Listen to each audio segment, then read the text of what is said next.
Well, tonight, as we're in the throes of the holiday season, we introduce you to two women whose lives will always be connected. They may not share the same faith, but to survive, they needed to have faith in one another. News 12.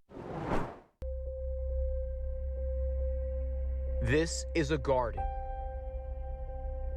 more than 5,000 miles away from Westchester, where the seeds to these trees were planted 80 years ago.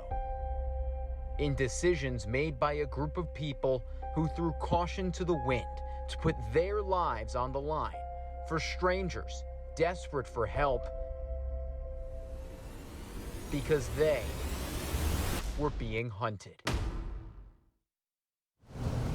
On a crisp autumn day in Scarsdale, Gitta Silberstein keeps busy. It's part of her identity, crystallized from millions of moments over a lifetime. I must honestly tell you, when I, for years, haven't talked about my past. What you don't see is her terrifying start to life in Nazi-controlled Poland, where Jews were being exterminated. Her father murdered when she was 1. Her mom immediately taking Gitta on a 150-mile, 2-year journey to find anyone to hide them, only for the woman who took them in to soon after give Gitta's mom a choice. She could stay. Gitta, who was drawing attention from nosy neighbors, could not. My mother really had to make a very difficult decision. The punishment for hiding a Jew in Poland, death. To live, they had to be apart. That could have been the last time you saw your mom. It could have been. That's when Gitta's life changed. Wanda was a wonderful, wonderful young woman. Wanda Tasbeer, a teenager, open-minded, devoutly Catholic. She agreed to take Gitta in to the home where she lived with her parents. But to survive, Gitta had to do something so few of us can truly imagine. I have to become somebody else. Gitta had to abandon her name and her religion because she's Jewish. Wanda taught Gitta Catholicism and renamed her Barbara. I was crying and I was saying all the time, I don't want to be Barbara, I want to stay myself. But Wanda, all of 19 years old, knew it was the only way to protect Gitta, as she talked about in a 1997 interview. In general, hiding her here was very difficult because in the yard of our house, there was a 5-meter high house that was the home of the Warsaw University of Life Sciences.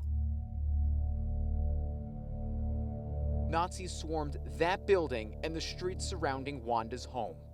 So one day, when they thought the Germans saw Gitta, she had to leave again. I was crying, I didn't want to leave. So Wanda's family placed her in a Catholic orphanage, hiding her in plain sight, like other Jewish children. And when the Allied forces bombed Warsaw, she was sent to a convent in southern Poland, like other children, where she waited until 1945, when the war ended.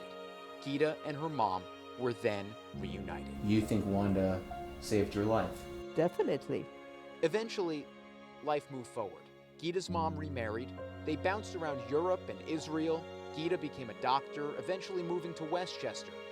As for Wanda, under the Russian occupation after the war, life in Poland wasn't very easy. Her income was very minimal. I mean, she barely made it. But she made an enormous impact. This statue of her stands in Warsaw because of the countless children she helped at the Institute for the Deaf. And a continent away, I'm sorry I didn't write sooner. she stayed active in Gitta's life. I'm sending you kisses. She wrote letters. Yeah, one in the world, Wanda. And Gitta would write back, always with money inside. She said later that that's what kept her going during that time. Gitta invited Wanda to stay with her, months at a time, because that's what you do for someone you love. She would say, you know, you're my family, I love you, and we were very close. In 2006, Wanda died. She lives on at the Holocaust Museum in Israel, where Gitta had a tree planted in her honor. She never married, she had no children. Her legacy enshrined in the life she saved. Her family line ended. So she felt like we are the continuation in a way.